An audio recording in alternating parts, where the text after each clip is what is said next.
سلام طعنا حاولنا خبركم تخاطل سنان ساعات زبلنا يوم حابريتات حزنا لكم مزينا لنا فلماغن قند رستاتهم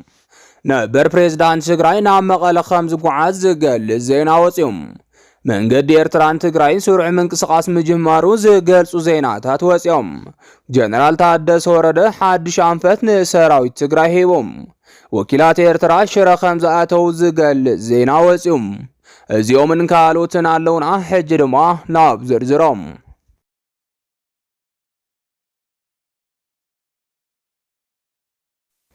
ነበር ፕሬዝዳንት ትግራይ ናብ መቐለ ከም ዝጓዓዝ ዝገልጽ ዜና ወጽዮም ካብ ትግራይ ኣብ ዝሓለፈ ወርሒ ብሰንኪ ዝተፈጠረ ሕማቅ ፖለቲካ ኣካይዳ ንድሕነቱ ሰጊኡ ናብ ኣዲስ ኣበባ ዝተጓዓዘ ነበር ፕሬዝዳንት ትግራይ ኣይተ ጌታቸው ረዳም ሎሚ ድማ ናብ መቐለ ከም ዝምለስ ተሓቢሩሎም ምስ ነባራት ብጾቱ ተባይሱ ካብ ትግራይ ዝወፀ ኣይተ ጌታቸው ሎሚ ድሕሪ ፈተነ ቅትለት ተገይሩለይሉ ምኽሳሱ ናይ መጀመርታ ጉዕዝኡ ናብ መቐለ ከም ዝገበር እንዳተገለጸ ይርከብ ኣብዚ ሕጂ ሰዓት በዓል ስልጣን ኢትዮጵያ ኮይኑ ከም ዘሎ ዝፍለጥ ኣይተ ጌታቸው ረዳ ይኹን እምበር እቲ ዝተቐበለ ስልጣን ብሰፊሑ ከም ዘውቀሶ ካብ ብዙሓት ተጋሩ ክግለጽ ጸኒሖም ነበር ፕሬዝዳንት ጌታቸው ረዳ ትማልዚ አንጻር ኣብይን ካልኦት ጸላትን ምእንተ ህዝብ ትግራይ ክብል ህይወት ሂቡ ከም ዝተቃለሰ ዝፍለጥ እዮም ለካምቶም ካልኦት ኣመራርሓ ሕወሓት ድማ ኣብ ልቢ ህዝብ ትግራይ ዝኣተወ ናይ ዘመን ጀግና ተቃላሳይን ተባሂሉ ኣብ ትግራይ ክምጎስ ምጽንሑ ይዝከር እዩ ይኹን እምበር ዋና ፕሬዝዳንት ግዚያዊ ምሕዳር ትግራይ ካብ ዝኸውን ግዜ ጀሚሩ ግን ምስቶም ብጾቱ ኣመራርሓ ሕወሓት ዝነበረ ርክብ ቀስ ብቀስ እንዳተቋረጸ መምጽኡ ይዝከር ድሕር ድማ ኩሉ ትግራዋይ ዘይርስዖ ሕማቅ ፖለቲካ ኣካይዳ ተኻይዱ ህዝብ ትግራይ ዝኸፋፈለ መፈንቅለ መንግስቲ ከም ዝተኻየደ ክግለጽ ምጽንሑ ዝዝከር እዩ ነበር ፕሬዝዳንት ጌታቸው ረዳ ካብ ትግራይ ወፂኡ ኣዲስ ኣበባ ድሕሪ ምቕማጥ ድማ ንብዙሓት ተጋሩ ዘደንገጸ ሓደ ውሳነ ምውሳኑ ይፍለጥ እዚ ውሳነ ድማ ምስ ትማሊ ህዝቡ ዘወደን ዘጨፍጨፈን ኣብይ ንምስራሕ ተስማዕምዑ ብሚኒስትር ደረጃ ስልጣን ምቕባሉ ስዒብ እዮም እዚ ድማ ኣብ መንጎ ተጋሩ ኣካታዒ ተግባር ኮይኑ ክግለጽ ድሕሪ ምጽንሑም በዓሉ ኣብ ዩኤምዲ ዝበሃል ሚድያ ቀሪቡ ብዛዕባ ተቀበለ ስልጣን መብርሂ ይብልዮም እቲ ስልጣን ዝተቀበለ ድማ ካብ ፖለቲካ ትግራይ ክወጽእ ስለ ዘይደለየ ዳግም ህዝብ ትግራይ ንምግልጋል ስለ ዝሓሰበን እዩ ዝበለ ኮይኑ ኣመኻሪ ኣብይ ኣብ ጉዳያት ቀርኒ ኣፍሪካ ምዃኑ እቲ ዋና ዓላማ ካብ ፖለቲካ ትግራይ ክወጽእ ስለ ዘይደለኹ እየ ክብል ሓቢሩ እዩ ስለዚ ድማ ሎሚ እውን ኣብዚ ኣብ ቀርኒ ኣፍሪካን ብጠቕላላ ምብራቕ ኣፍሪካን ዝህሉ ምንቅስቃስ ብዋናነት ንትግራይ ስለ ዝነክእ ትግራይ ንምግልጋል እየ እቲ ስልጣን ተቐቢለዮ ብምባል ዕላምኡ ግልጽ ከም ዝገበረ ይፍለጥ بمسارات زدما لومي لعلواي بعال سلطان فيدرال كوينو ناب تግራይ ከም ዝጓዓዝ ዝረኸብናዮ ሓበሬታ ይረድም ምንጭታት ከም ዝሓበርዎ ኣይተ ጌታቸው ረዳ ኣብዚ ሕጂ ሰዓት ናብ ትግራይ ዝኸይድ በቲ ዝሓዞ ሓድሽ ስልጣን ምኽንያት ከም ዝኾነን ናይ መጀመርታ ስርሑ ንምጅማር ከም ዝኸውንን ዝረኸብናዮ ሓበሬታ ይረድም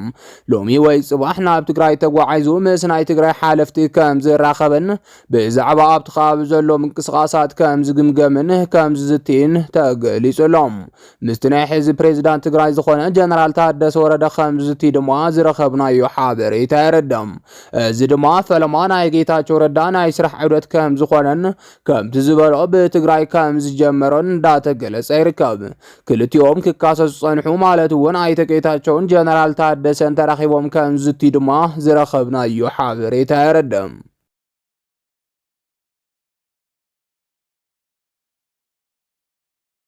መንገዲ ኤርትራን ትግራይን ሱርዕ ምንቅስቃስ ምጅማሩ ዝገልጹ ዜናታት ወጽዮም ኣብ መንጎ ትግራይን ኤርትራን ድሕሪ ዝተሰምዐ ናይ ዕርቂ ጻውዒት ኣብቲ ከባቢ ፈጣናት ስጉምትታት ይውሰዱ ከም ዘለዉ ክሕበር ጸኒሖም እዞም ስጉምትታት ድማ ርክብ ኣብ መንጎ ክልቲኦም ህዝብታት ዘጠናኽሩ ዝበልዎ ዕላው ዘይኮነ ምንቅስቃሳት ምጅማሩ እንዳተገለጸ ይርከብ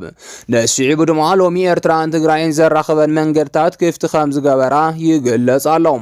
ድንበር ትግራይን ኤርትራን መብዛሕትኡ ተኸፊቱ ከም ዘሎ ተገልጸ ኮይኑም ዛጊድ ድማ ሓድሽ ምንቅስቃስ ተጀሚሩ ምህላው እንዳተገለጸ ይርከብ በመሰረት እዚ ድማ ድሕሪ ዕርቂ መስምዑ ኣብ ትግራይ ሓደሽቲ ሰባት ማለት እውን ካብ ኤርትራ ዝመጹ ኣጋይሽ ይረኣዩ ከም ዘለው ይሕበር ኣሎም ብርክት ዝበላ ናይ ዓበይቲ ጽዕነት ሸቐጥ ዘመላልሳን መኻይን ኤርትራ ሎሚ ኣብ ትግራይ ብበዝሒ ይረኣያ ከም ዘለዋ እንዳተሓበረ ይርከብ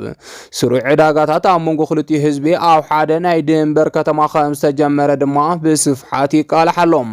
ነስዒብ እውን ርክብ ትግራይን ኤርትራን ካብ ዘረባ ሓሊፉ ናብ ተግባር ዝኣተወ ስጉምቲ ከም ዝኾነን ዛጊድ ድማ ብርክት ዝበለ ምንቅስቃስ ከም ዝተጀመረን እንዳተሓበረ ይርከብ። በተማሳል ዜና ድማ ዛጊድ ካብ ምንታይ ሕብረተሰብ ከም ዝተወከሉ ዘይተፈልጡ ልዕሊ 3 ዝኾና መኻይን ወኪላት መንግስቲ ኤርትራ ትግራይ ምእታዎም ተገሊጾም። እዞም ወኪላት መንግስቲ ኤርትራ ዝተባሃሉ ሰባት ድማ ኣብ ሕጂ ሰዓት ካብ ኤርትራ ተላዒሎም ሽረ ከም ዝኣተው ምንጭታት ካብቲ ከባቢ ገሊጾም ኣለዉ። ካብ ሽረ ዝተሰምዐ ሓበሬታ ድማ ምስ ወኪላት መንግስቲ ትግራይ ኣብ ከተማ ሽረ ከም ዝተበያይጡ ዝተነገረሎም ኮይኖም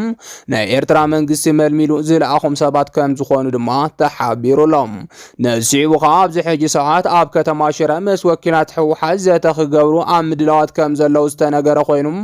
ዛጊድ ድማ ኣብ ሽረ ከበድቲ ሓለዋታት እንዳተገበረ ይርከብ።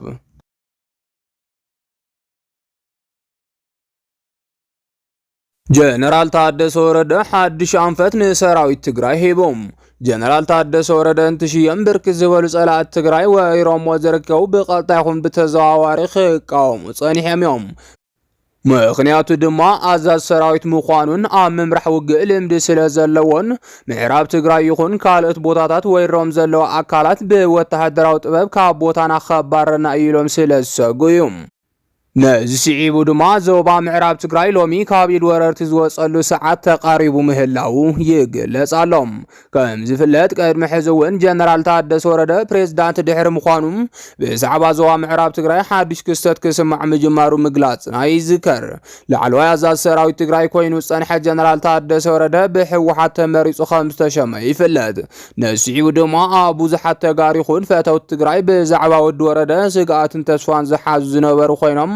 ኣብ ወረርቲ ሓይልታት ግን ሓድሽ ስጋት ኣስዒቡ ይርከብ። እቲ ስጋት ድማ ጀነራል ታደሰ ወረደ ሙሉእ ትኹረቱ ናብ ዞባ ምዕራብ ትግራይ ኣቢሉሎ ዝብል እዩ። ኣብ ምዕራብ ትግራይ ዝርከቡ ወረርትን ናቶም ኣፈኛሃትን ብሹመት ወዲ ወረደ ከም ዘይተሓጎሱ ዝሕበር ዝነበረ ኮይኖም ሎሚ ድማ ነዚ ዘረጋግጽ ሓበሬታ እንዳወፀ ይርከብ። ምክንያቱ ድማ ጀነራል ወዲ ወረደ ኣብዚ ሕጂ ሰዓት ምስ ኣብይ ተፈናቀልቲ ብህጹጽ ናብ ዞባ ምዕራብ ትግራይ ክምለሱ ዝብል ስምምዕ ገይሩሎ ካብ ዝብል ወረስተ ዓለይም ምንጭታት ከም ዝሕብርዎ ኣብ ዞባ ምዕራብ ትግራይ ሕሞራን ከባቢኡን ሹመት ወዲ ወረደ ምስ ሰምዑ ከቢድ ሻቁለት ፈጢሩሎም ነይሮም። እቲ ሻቁለት ብክልተ ነገር ዝተጨነቁ ኮይኖም እቲ ሓደ ጀነራል ወዲ ወረደ ኣዛዝ ሰራዊት ምስቲ ምዃኑም ሰራዊቱ ኣሰሊፉ ክመፀና እዩ ዝብልን በቲ ካሊእ ገጽ ድማ ሰብ ዘይፈልጦ ሚስጥራዊ ስምምዕ ምስ ኣብይ ኣለዎ ካብ ዝብል ዝተለዓለዩ። ስለዚ ድማ ንብዙሓት ወረርቲ ሓይልታት ሎሚ ኣብ ዞባ ምዕራብ ትግራይ ቃፍታ ሕሞራን ከተማ ሕሞራን ዘሰንበደ ኩነታት ገጢሙ ይርከብ። ኣንፈትን ውሳነን ጀነራል ታደሰ ወረደ ድማ ብዙሓት ተጋሩን ብተስፋ ጽበይዎ ዘለው ኩነት ኮይኖም ሎሚ ብዕሊ ተጀሚሩሎም። ኣብቲ ብመሰረት ውዕል ሰላም ፕሪቶሪያ ዝቆመ ግዝያዊ ምምሕዳር ብምክትል ፕሬዝዳንት ሓላፊ ጸጥታን ሰላምን ኮይኑ 2 ዓመት ዝመርሐ ጀነራል ታደሰ ወረደ ፕሬዝዳንት ግዝያዊ ምምሕዳር ትግራይ ኮይኑ ድሕሪ ምሻሙ ትግራይ ንሓድሽ ፖለቲካ ኣትያላ። ዋና ኣዛዚ ሓይልታት ትግራይ ኮይኑ ዝመርሐ ቅድሚ ድማ ኣብቲ 17 ዓመት ዝወሰደ ዕጥቃዊ ቃልሲ ትግራይ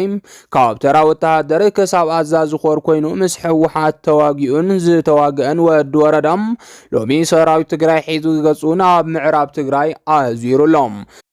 ነዚዒቡ ድማ ገና ኣብ ናይ መጀመርታ ናይ ስልጣን ሰሙኑ ኩሉ ትኩረቱ ዞባ ምዕራብ ትግራይ ከም ዝገበረ ዝተነገረሉ ጀነራል ታደሰ ወረደ ሎሚ ድማ ንጸላኢ ዘሰንበደ ምንቅስቃስ ጀሚሩ ይርከብ። ኣብ ሕሞራ ዝርከቡ ናይ ኮሎኔል ደመቀ ዘውዱ ሓይልታት ሎሚ ምንቅስቃስ ጀነራል ታደሰ ወረደ ተዓዚቦም ብምግላጽን ብተለኣኽቶም ኣቢሎም ኣብ ሚድያታት ከእውጁ ጀሚሮም ኣለዉ። ብፍላይ ናይ ኣምሓራ ሚድያታት ነቲ ናይ ትግራይ ቦታ ናይ ኣምሓራ ቦታ ኣምሲሉ ዘቕርቦ ዘሎ ዜናታት ካብ ተግባሮም ክቁጠቡ ብዕሊ ካብ ትግራይ መጠንቀቕታታት ተዋሂቦሎም። ዝኸበርኩም ተኸታተልትና ነዚ ሰዓት ዝበልናዮም ዜናታት ነዚኦም ይመስሉ ነይሮም። ንምክትታልኩም ካብ ልብና መስግን።